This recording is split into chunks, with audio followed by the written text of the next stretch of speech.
بسم اللہ الرحمن الرحیم الحمد للہ رب العالمین والصلاة والسلام علی اشرف الانبیاء والمرسلین نبینا محمد وعلی آلہ وصحبہ اجمعین۔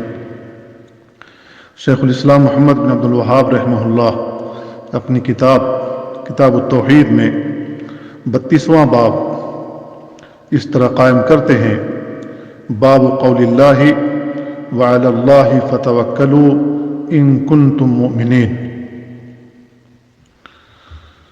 شیخ الاسلام محمد بن عبد الوہاب رحمہ اللہ اس باب میں اللہ پر توکل کے بارے میں بیان کر رہے ہیں۔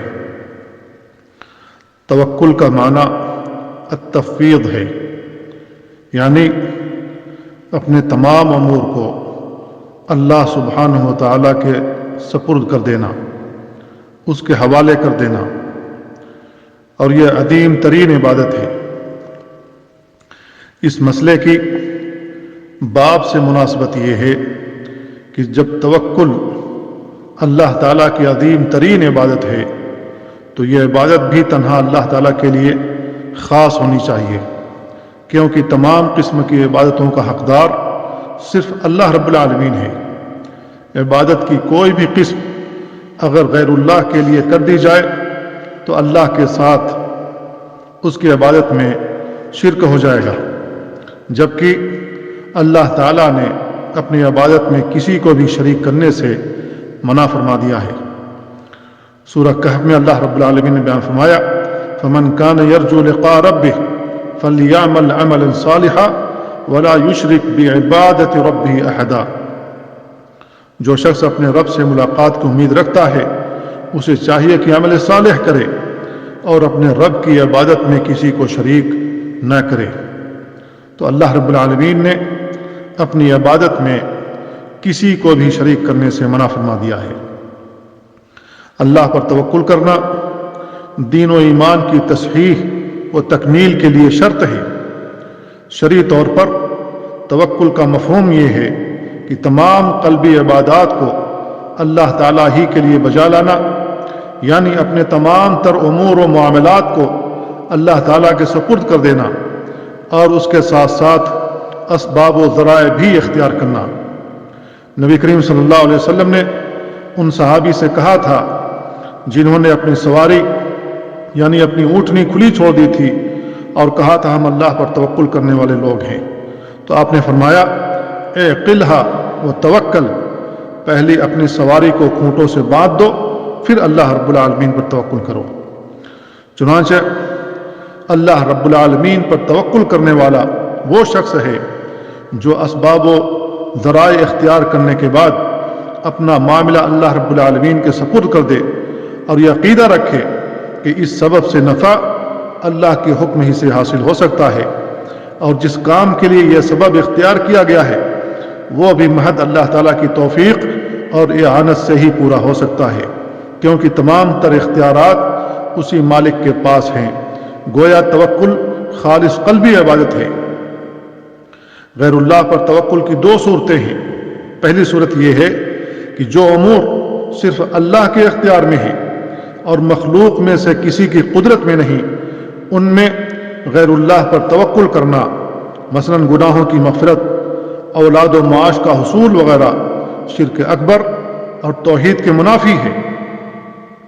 آج کل یہ کام ہو رہا ہے، جیسے پادری کے پاس لوگ جاتے ہیں اور گناہ گار ایک روم میں بیٹھ کر کے پادری کے سامنے اپنے گناہوں کا اقرار کرتے ہیں، تو پادری کہتا ہے میں نے تمہاری گناہیں معاف کر دی۔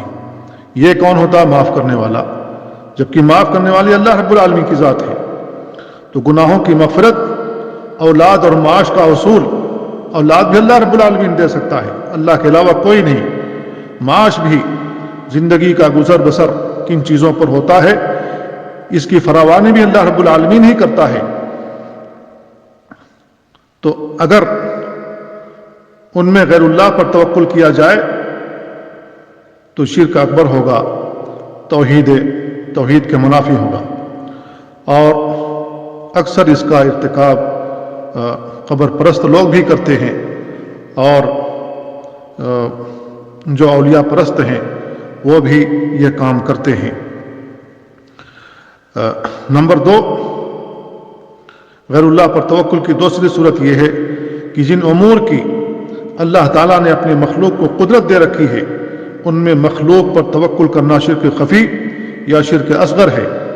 مثلا یوں کہنا کہ میرا اللہ پر اور تم پر توکل ہے، تو یہ ناجائز ہے، اس لیے کہ توکل کا تعلق مخلوق کے ساتھ ہے ہی نہیں، کیونکہ تعلق کا مفہوم یہ ہے کہ اپنے امور و معاملات کو اس اللہ کے سپرد کر دینا جس کے اختیار میں سارے امور ہیں، جبکہ مخلوق میں سے کسی کے پاس کوئی قدرت اور اختیار حاصل نہیں ہے۔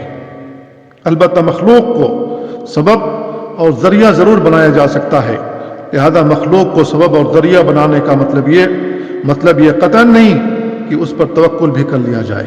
توکل صرف اللہ رب العالمین کے ساتھ خاص ہے۔ یہ باب قائم کرنے کے بعد شیخ الاسلام نے سب سے پہلی آیت جو ذکر کی ہے وہ سورہ مائدہ کی ہے، وَعَلَى اللَّهِ فَتَوَكَّلُوا إِن كُنتُم مُؤْمِنِينَ، اگر تم صاحب ایمان ہو تو صرف اللہ پر توکل کرو، اللہ پر اعتماد کرو، اللہ پر بھروسہ کرو۔ اس آیت مبارکہ میں یہ حکم ہے کہ اللہ ہی پر توکل کیا جائے۔ اس سے یہ معلوم ہوا کہ توکل مستقل عبادت ہے۔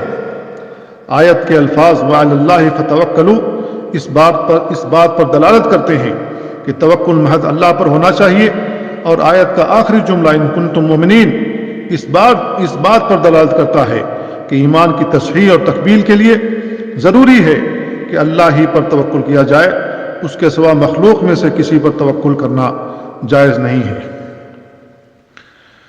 یہ سورہ مائدہ کی ایک آیت ہے جس میں موسیٰ علیہ السلام اور ان کی قوم کا قصہ بیان کیا گیا ہے۔ جب موسیٰ علیہ السلام نے کہا یا قوم ادخلوا الارض المقدسۃ التي كتب اللہ لكم ولا ترتدوا على ادباركم فتنقلبوا خاسرین، اے میری قوم کے لوگوں، ارض مقدس میں داخل ہو جاؤ جسے اللہ تعالیٰ نے تمہارے لیے لکھ رکھا ہے، اپنی پشت پھیر کر نہ بھاگنا ورنہ گھاٹا اٹھاؤ گے۔ اس آیت میں ارض مقدس فلسطین کی سرزمین ہے جس پر بت پرستوں کا قبضہ تھا۔ موسیٰ علیہ السلام نے اپنی قوم کو جہاد کرنے کا حکم دیا تاکہ ارض مقدس کو بت پرستوں کے ہاتھوں سے چھڑا سکیں اور وہاں خالص اللہ کی عبادت کی جائے۔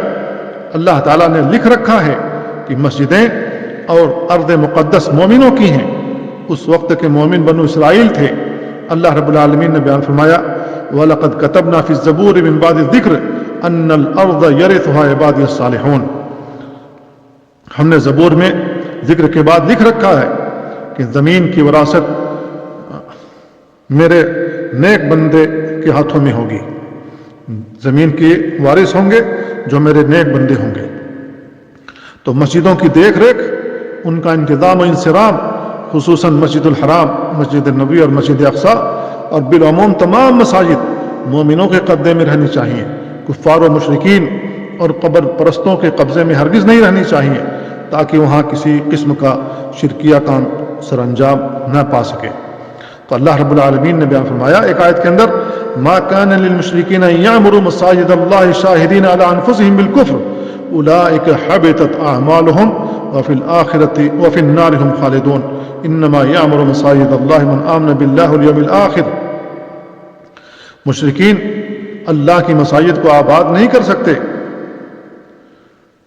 وہ اپنے آپ پر کفر کے گواہ ہیں، انہی لوگوں کے اعمال برباد اور وہ ہمیشہ جہنم میں رہیں گے۔ مساجد کو وہ لوگ آباد کرتے ہیں جو ایمان لائے اللہ پر اور یوم آخرت پر۔ تو یہ بات چل رہی تھی کہ موسیٰ علیہ السلام نے اپنی قوم کو جہاد پر آمادہ کیا تاکہ بیت المقدس بت پرستوں یعنی عمالق جو وہاں ایک قوم آباد تھی ان سے آزاد کرائیں، لیکن بنو اسرائیل چونکہ بزدل قوم تھی، انہوں نے موسیٰ علیہ السلام سے کہا قالوا یا موسیٰ ان فیہا قوما جبارین وَإِنَّا لَن نَّدْخُلَهَا حَتَّى يَخْرُجُوا مِنْهَا فَإِن يَخْرُجُوا مِنْهَا فَإِنَّا دَاخِلُونَ۔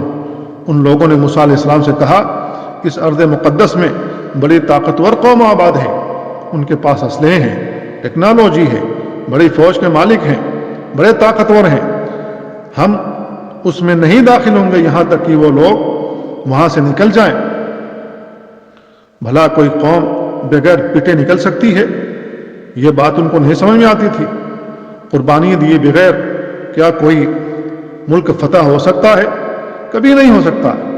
تو یہ ان کو سمجھنا چاہیے تھا کہ وہ لوگ خود سے نہیں نکلیں گے بلکہ ان بت پرستوں کو وہاں سے نکالنا ہوگا۔ تو بنو اسرائیل نے کہا جب وہ لوگ وہاں سے نکلیں گے تو ہم وہاں داخل ہوں گے، اس سے زیادہ اور بزدلی کیا ہو سکتی ہے؟ بھائی جہاد تو کرنا ہی ہوگا، جہاد کے بغیر کوئی بت پرست ہتھیار نہیں ڈالتا ہے۔ تو اللہ رب العالمین نے آگے کہا قال رجلان من الذين يخافون انعم الله عليهما ادخلوا الباب فاذا دخلتموه فانكم غالبون وعلى الله فتوكلوا ان كنتم مؤمنين۔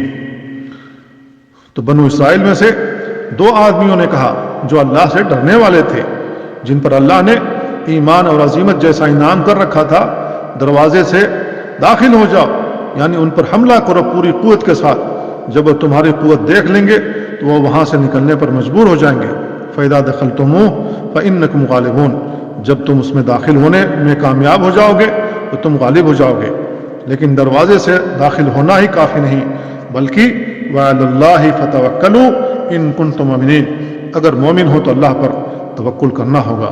یہی آیت یہاں محل شاہد ہے اور اس کا تعلق باب سے یہی آیت ہے۔ شیخ الاسلام محمد بن عبد الوہاب رحمہ اللہ نے اس کے بعد دوسری آیت ذکر کی انما المؤمنون الذين اذا ذكر الله وجلت قلوبهم واذا تليت عليهم آیاته زادتهم ایمانا وعلى ربهم يتوکلون، سورہ انفال کی آیت ہے۔ صحیح معنوں میں اہل ایمان وہ ہیں جن کے دل اللہ کے ذکر سے لرز جاتے ہیں، اور جب ان کے سامنے اللہ کی آیات کی تلاوت کی جائے تو ان کے ایمان میں اضافہ ہو جاتا ہے اور وہ اپنے رب ہی پر توکل کرتے ہیں۔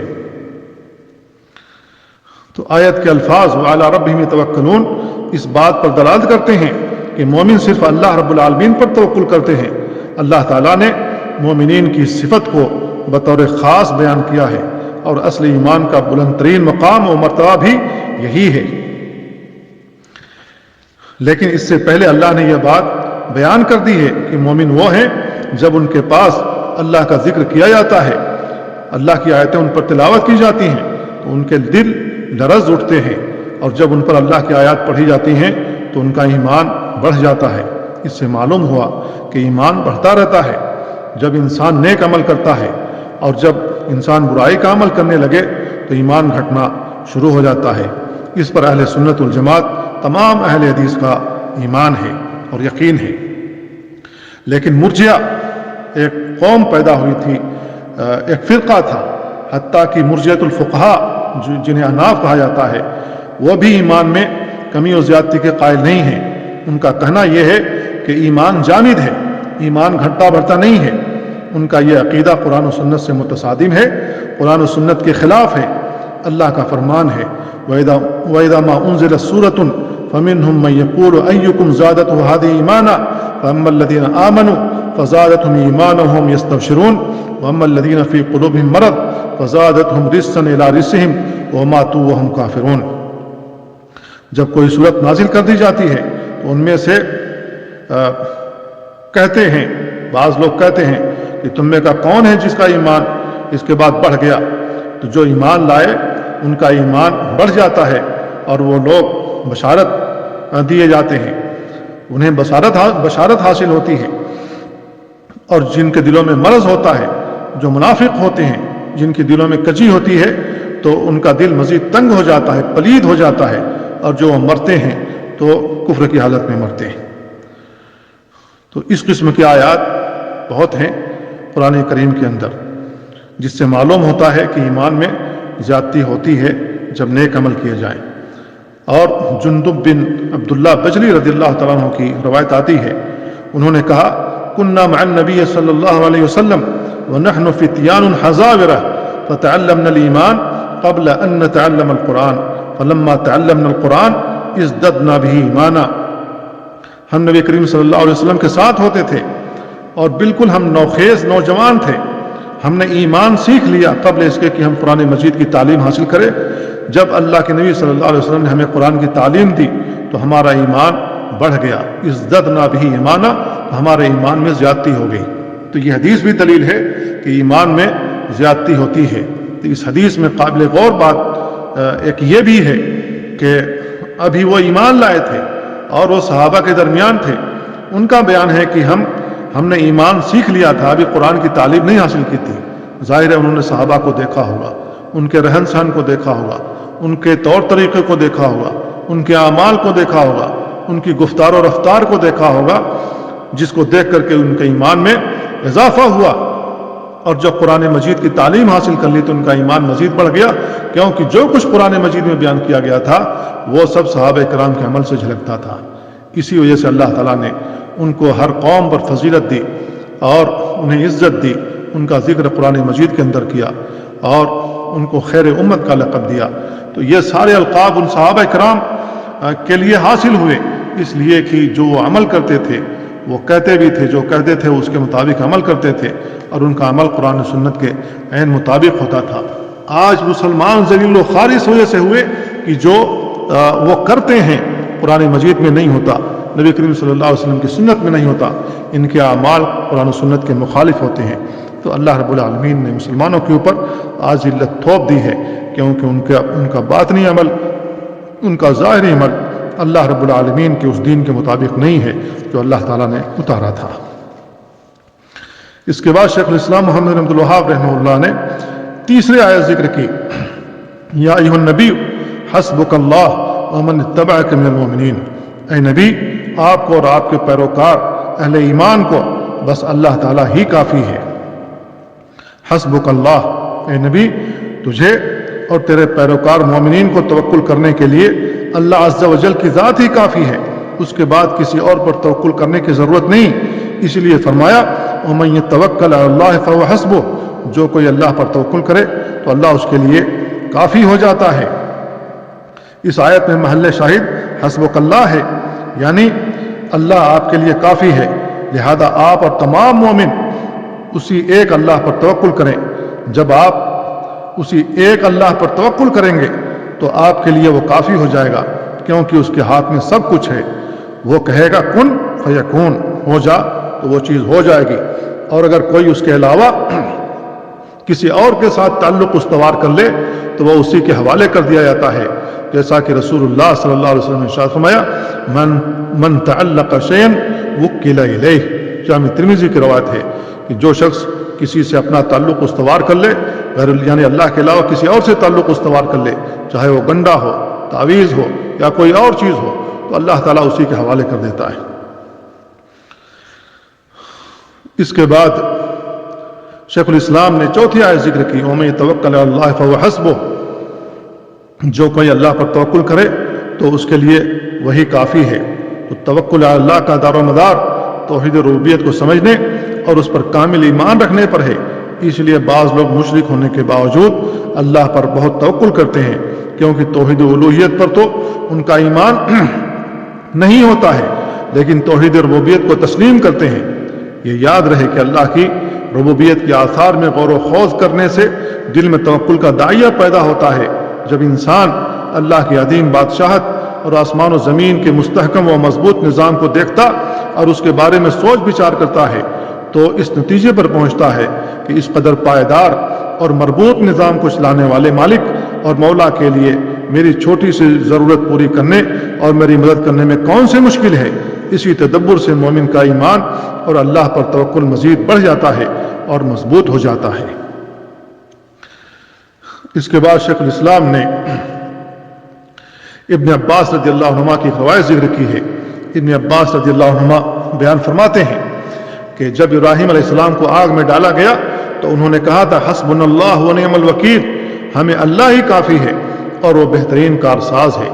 تو اللہ نے آگ کو حکم دیا یا نار کونی بردا وسلاما علی ابراہیم, اے آگ تو ٹھنڈی ہو جا, سلامتی والی بن جا ابراہیم علیہ السلام پر. تو وہ آگ ٹھنڈی ہو گئی اور ابراہیم علیہ السلام کو کسی طرح کا کوئی نقصان نہیں پہنچا. اسی طرح جب لوگوں نے رسول اللہ صلی اللہ علیہ وسلم سے کہا ان الناس قد جمعوا لكم فاخشوهم فزادهم ایمانا، کہ کافروں نے آپ کے مقابلے کے لیے لشکر جمع کر لیا ہے، 10,000 کا لشکر، تو ان سے ڈرو، تو ان کا ایمان مزید بڑھ گیا اور کہنے لگے حسبنا اللہ ونعم الوکیل، ہمیں اللہ ہی کافی ہے اور وہ بہترین کارساز ہے۔ صحیح بخاری میں یہ روایت موجود ہے۔ اس تفسیر سے اس کلمہ حسبنا اللہ ونعم الوکیل کی اہمیت و عظمت واضح ہوتی ہے کہ اللہ تعالیٰ کے دو جلیل القدر انبیاء نے انتہائی مشکل اوقات میں، انتہائی مشکل گھڑی میں بھی یہی کلمہ دہرا کر اللہ تعالیٰ پر اپنے توکل کا اظہار و اعلان فرمایا۔ بندہ جب اپنے رب پر توکل کر لے تو زمین و آسمان کی ساری مخلوقات مل کر اس کا بال بیکار نہیں کر سکتی، بلکہ اللہ تعالیٰ اس بندے کی مدد کر کے اس کو مشکل سے نجات دلاتا اور اس کے لیے راہیں ہموار کر دیتا ہے، آسان کر دیتا ہے۔ اللہ پر توکل کرنے کے بہت سے فوائد ہیں، ان میں سے ایک فائدہ یہ ہے کہ جس کام کے سلسلے میں اللہ پر توکل کیا جائے، اللہ تعالیٰ اس کام کو آسان بنا دیتا ہے یا اس کام میں آسانی پیدا کر دیتا ہے۔ رسول اللہ صلی اللہ علیہ وسلم نے ارشاد فرمایا لو انکم توکلون علی اللہ حق توکلہ لرزقکم کما یرزق الطیر تغدو خماسا وتروح بطانا، اگر تم اللہ پر اس طریقے کا توکل کرنے لگو جس طریقے سے توکل کرنے کا حق ہے، تو اللہ تعالیٰ تمہیں بھی اسی طریقے سے رزق پہنچائے گا، اسی طریقے سے رزق دے گا جس طریقے سے پرندے کو رزق دیتا ہے۔ یہ پرندہ صبح اٹھتے ہی خالی پیٹ جاتا ہے اور جب لوٹتا ہے تو اس کا پیٹ بھرا ہوتا ہے۔ اس کا دوسرا فائدہ یہ ہے کہ جب بندہ محسوس کرنے لگے کہ اس کے سامنے تمام راستے مسدود ہو گئے، بند ہو گئے، اب کوئی راستہ نظر نہیں آ رہا ہے، تو وہاں اللہ تعالیٰ کی قدرت ظاہر ہوتی ہے۔ آپ غور کریں، جب موسیٰ علیہ السلام بنو اسرائیل کو لے کر فرعون اور اس کے لشکر سے بچانے کے لیے نکل پڑے، تو ان کے سامنے بچاؤ کے لیے کوئی ہیلہ نہیں تھا، کوئی فوج نہیں تھی، اسلحہ نہیں تھا، جبکہ فرعون اپنے لشکر کے ساتھ ان کا پیچھا کر رہا تھا۔ آگے سمندر ہے، آگے جاتے تو ڈوب کر مر جاتے، پیچھے جاتے تو فرعون اور اس کا لشکر کاٹ ڈالتے۔ موسیٰ علیہ السلام کے ساتھیوں نے کہا قال اصحاب موسیٰ انا لمدرکون قال کلا ان معی ربی سیہدین، تو موسیٰ علیہ السلام کے ساتھیوں نے کہا اب تو ہم پکڑ لیے جائیں گے، تو موسیٰ علیہ السلام نے کہا ہرگز نہیں، بے شک میرا رب میرے ساتھ ہے، وہی مجھے سیدھا راستہ دکھائے گا۔ تو اس طرح اللہ تعالیٰ نے موسیٰ علیہ السلام اور ان کی قوم کو بچا لیا اور فرعون اور اس کے لشکر کو پانی کے اندر غرق کر دیا۔ اس کا تیسرا فائدہ یہ ہے کہ اللہ تعالیٰ شیطان اور اس کے شر سے بچا کے رکھے گا۔ اللہ رب العالمین کا فرمان ہے انہ لیس لہ سلطان علی الذین آمنوا وعلی ربہم یتوکلون، کہ ان لوگوں کے اوپر اس کا زور نہیں چلتا ہے جو صاحب ایمان ہیں، جو ایمان لائے ہیں اور اپنے رب پر توکل کرنے والے ہیں۔ تو ایسے لوگوں پر شیطان کا زور نہیں چلتا ہے، جبکہ یہ ایمان لانے والے لوگ اللہ کی شریعت کے پابند ہوں، اذکار کے پابند ہوں، اللہ رب العالمین نے جو عبادات ان پر فرض کی اس کے پابند ہوں، تو شیطان کا زور ان کے اوپر نہیں چلتا ہے۔ چوتھا فائدہ یہ ہے جنت کی صورت میں ایسے لوگوں کو کامیابی سے ہمکنار کیا جاتا ہے۔ یہ لوگ جنت میں داخل ہوں گے، جنت حاصل کر لیں گے۔